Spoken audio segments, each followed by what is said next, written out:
Hey everybody, thanks for coming back to the People Process Progress podcast.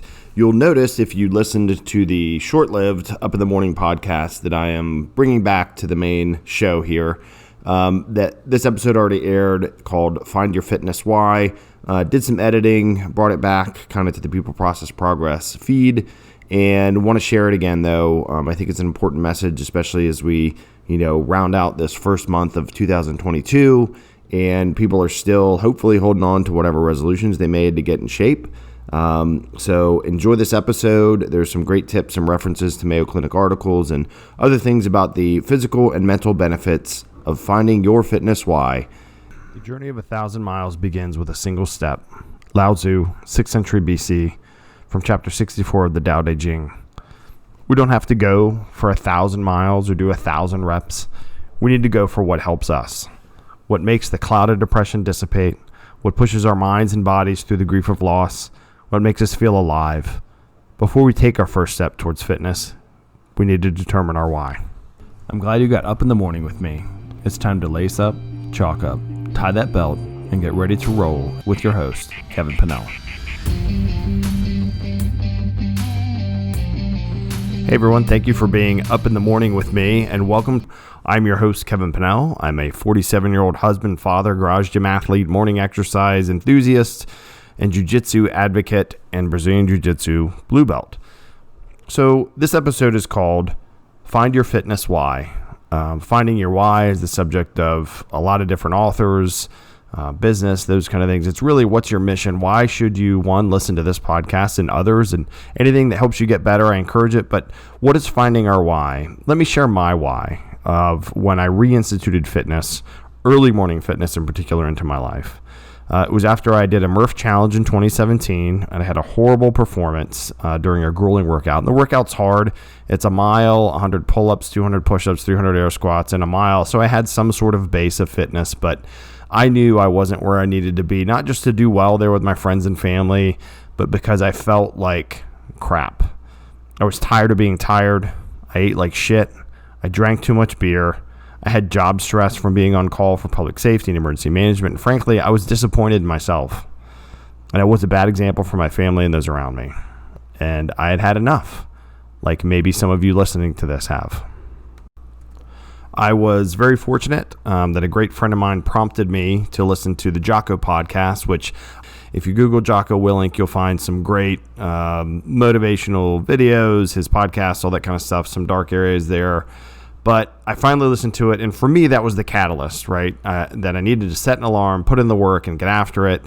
And since that decision in 2017, I've really made fitness not just a part of my routine, but a part of who I am. And it's not just something I do.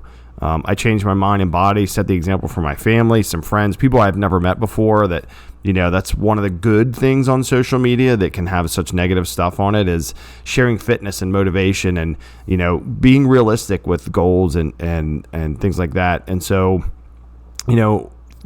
for those listening that haven't started yet, let's just early on in this episode say that you can do this, you should do this, and you will be glad you did this. Especially after this past couple years, some folks have shut themselves in, had less activity. Some folks have taken advantage of it. I actually upgraded my garage gym. I'll do some reviews on the equipment I've done on the website and on here, because it was an opportunity where we couldn't go out as much. Gyms were closed. The prices of home gym equipment skyrocketed. But let's talk tangible medical and mental health benefits of regular exercise. Immunity is not a buzzword from the past, 2020, 2021 political campaigns or Twitter discussions. It's an element of our existence that we have a very active role in boosting.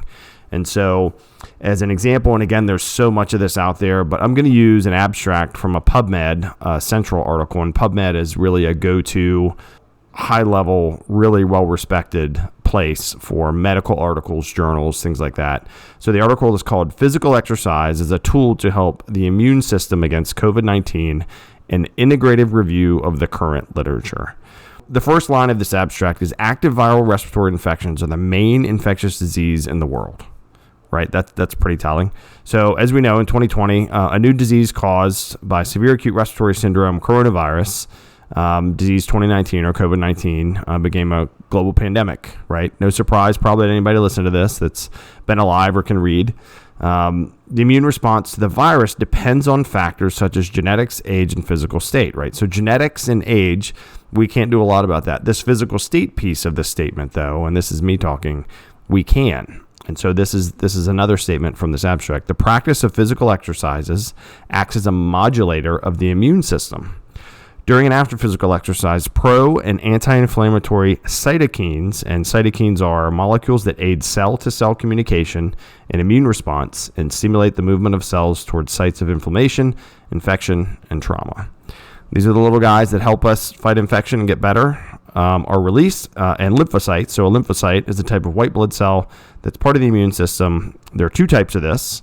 B cells and T cells. The B cells produce antibodies that are used to attack invading bacteria, viruses, and toxins. The T cells destroy the body's own cells that have themselves been taken over by virus or become cancerous. So as these things happen, circulation increases as well as cell recruitment. So such practice has an effect on the lower incidence intensity of symptoms and mortality in viral infections observed in people who practice physical activity regularly, and its correct execution must be considered to avoid damage. So really be careful. We'll get a doctor screening. We'll touch on that here in a little bit, right? Don't jump out of the gate, go crazy, burn out, all that kind of stuff. That's kind of there. It seems like, exercise in the right way, not excessive. The practice of physical activity strengthens the immune system, suggesting a benefit in the response to viral communicable disease. Thus, regular practice of adequate intensity is suggested as an auxiliary tool in strengthening and preparing the immune system for COVID-19. Further studies are needed to associate physical exercise with SARS-CoV infection, right? So that's kind of direct links, those kind of things. The gist of it, and while this is one white paper, I thought it was pretty relevant as it speaks to COVID-19 that is front and center on all of our minds. My hope is the information I just read, maybe information you look up on your own, helps drive those that need to hear it to get more active in building their immunity and resilience, as regular exercise will help our resistance to not only COVID, but many other viral diseases. And this is me, infections, and help prevent or reduce the impact of chronic diseases like stroke, metabolic syndrome, high blood pressure, type 2 diabetes, depression, anxiety, many types of cancer, arthritis, falls, and more. And I know exercise can't totally prevent cancer. It can't stop that. Sometimes it hits the healthiest of us, and that really sucks. But it can help against the types that are spawned from inactivity and all that does to our systems. Take the first steps toward your preventative medicine, and you'll spend less time being part of the reactive medical system, right? And the best quote that I've heard, and I shared this in an image on Instagram, was to quote Edward Stanley, who was the 15th Earl of Derby, and he said, "Those who think they have not time for bodily exercise will sooner or later have to find time for illness." There's no more important time in my mind than now that is so true, where we find the underlying causes of many folks that have gotten the most sick are maybe preventable, right? Many of those folks, some with immunocompromised stuff from cancers and other disease that we fight against, and we just can't do so much with just exercise against. Not a lot we can do there, but the stuff that we can prevent, obesity, high blood pressure, diabetes, and at least hold it off a bit longer or completely, is something that we should really take a look at, because again, it's in our hands. We don't have to wait for something else. So now that we're boosting our immune system and steeling our body against disease, what about our gray matter? What about our minds?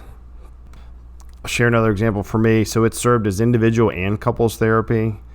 It has helped me push past grief when loved ones have died. I distinctly remember knocking out some deadlifts and cleans and things after I heard someone that I used to work with was killed. And it has given me solace, honestly, as a 47-year-old, that I can still jack some steel, as they say. And it has really helped me keep up with folks that are literally half my age, and I don't use the word literally a lot, on the jiu-jitsu mats. So in addition to these mental benefits I've received from regular exercise, let's hear from the Mayo Clinic on how it can ease symptoms. And again, I'll link to this, and I'm going to read a quote from this article from the Mayo Clinic about and how mental exercise helps depression. And so the links between depression, anxiety, and exercise aren't entirely clear, they say, but working out and other forms of physical activity can definitely ease symptoms of depression or anxiety and make you feel better. Exercise may also help keep depression and anxiety from coming back once you're feeling better. In the past 2 years, how many people have been depressed? How many people have anxiety from constant barrages from the media and the internet and Twitter and politics and whatever else? So imagine you start walking a little bit more, you do some push-ups, you go to yoga, you walk your dog, whatever, and it helps. Makes a huge difference. So I'm going to touch on some of the big outline points from this Mayo Clinic article. And again, I'll share the link. So how does it help? One, it releases feel-good endorphins, right? It takes your mind off your worries. So if you're focused on moving a barbell or walking up the hill or looking out at the beautiful world of the trees, or even if you're in the cityscape or something, you're not thinking about whatever other problems you have, or maybe not as much. It increases your confidence. When you're more fit, you feel stronger, you breathe better, you don't get as winded when you go up 1 or 2 flights of steps. That's a big deal. It can increase your social interaction. Maybe if you're in a running group or there's group classes, and these days there's online group classes, right? With all the different online workouts, and I know my wife does those in the garage. It's pretty awesome. And you don't need equipment for some of them either. There's gym chit chat, right? Say your gym's open, say you're comfortable going to the gym these days. You'll meet people, right? Now, of course, I'm a home and garage gym guy, so I meet my family, but when we have people over, they work out there.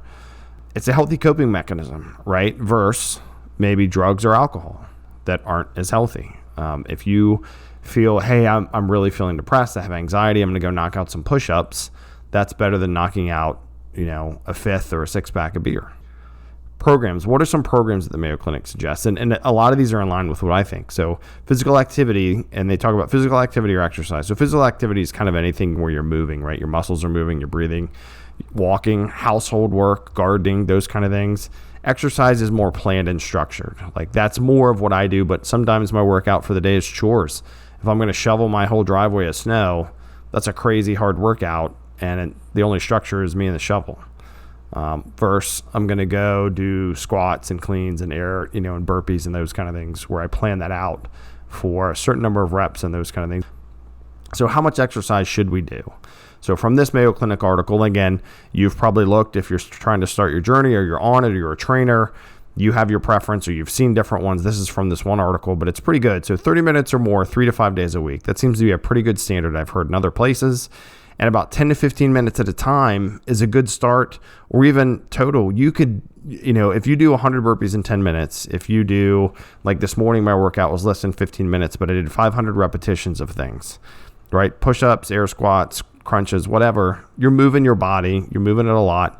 But you know what? To start out, if you do 20, great. That's 20 more than you did yesterday. So, but the point being, if you're 30 minutes, 3 to 5 days a week, and it doesn't have to be a crazy amount of time, 10 to 15 minutes, that's an excellent start. So good tips here, plus my 2 cents on getting started and staying motivated. Do what you enjoy. I mentioned gardening. That's one of the things they had here. So if you're out there actively gardening, you're moving, whether you're sitting and gardening, you're still digging. That's hard work, digging holes and digging up plants and moving and carrying them. Going for a jog if you're at that point. If your knees are holding out, my knees are pretty sore these days, but if you're in shape and you're jogging or you're walking, go for a bike ride with the kids. Walk while the kids ride their bikes if you have little kids. Something that you're going to want to do. Get your mental health professional support, right? So this is another that tie-in. So talk to your doctor. If you're in therapy, talk to your therapist. They may have suggestions on exercise programs that help, right? Maybe if it's a yoga and a mindfulness thing. Sometimes you don't want to get back into your own mind when you're having troubles. I know I've gone to therapy for, some traumatic stress and things like that. And I didn't really want to talk about it. And surprisingly, I kind of surprised the therapist with some of the things. But to that point, get your doctor, your therapist's backing, get their support, and they may be able to give you some guidance and programs and lead you in that direction as well. Set reasonable goals. I love this one. Gradual increase, right? You're not going to do an Ironman week 1. You shouldn't try to. You shouldn't compare yourself to anybody else. Your success and your goals are yours. They're yours to be healthier in your mind and your body. They can certainly be based off others. You could look at someone's workout if they're a little more advanced and scale it down, but don't compare yourself to them. Don't compare yourself to anybody else, to the picture perfect Instagram photos and whatever else. Do what you need to do for yourself. If you're not comfortable going to the gym, do them in your house. All you need is floor space and you can get a crazy good workout. Or like I mentioned, put your walking shoes on or go buy some walking shoes and hit the streets. Don't think of exercise or physical activity as a chore. This is hard when you start because you're not going to be in as good a shape. You're going to get tired more. Your muscles will hurt. Your lungs will burn and all that kind of stuff, right? But think of it, as they suggest in this article, as one of the tools to help get better, like a therapy session. I post my workouts regularly every day. I have many times said therapy session complete or something like that. It really is like a therapy session. You had a rough night, argued with your spouse, your significant other, found out bad news, just had a long day. And again, for me, it's in the morning, so I start my day that way. And we'll get into why that is and the benefits of morning workouts in another episode. But it really is a therapy session. You feel way better afterwards. Those endorphins again, your muscles are a little sore. Before long, you like that soreness because your muscles are tightening up. You're getting a little stronger. You're getting a little more fit.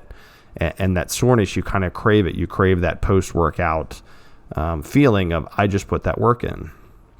Another thing from the article is analyze your barriers, right? Are you not comfortable going to the gym these days? Work out at home. There's tons of home workouts, infinite ones, body weight ones. You can start building up. Prices, FYI, for home gym stuff have gone back down a little bit. Last year they were ramped up because everybody was working out at home, or a lot of people were. Or if you go to the gym, right? If you go to a gym, don't look up and look around and don't give a crap about what everybody else is doing. That's, to me, one of the biggest pitfalls that happens at these Globo Gym kind of places is folks spend a lot of time standing up and looking around.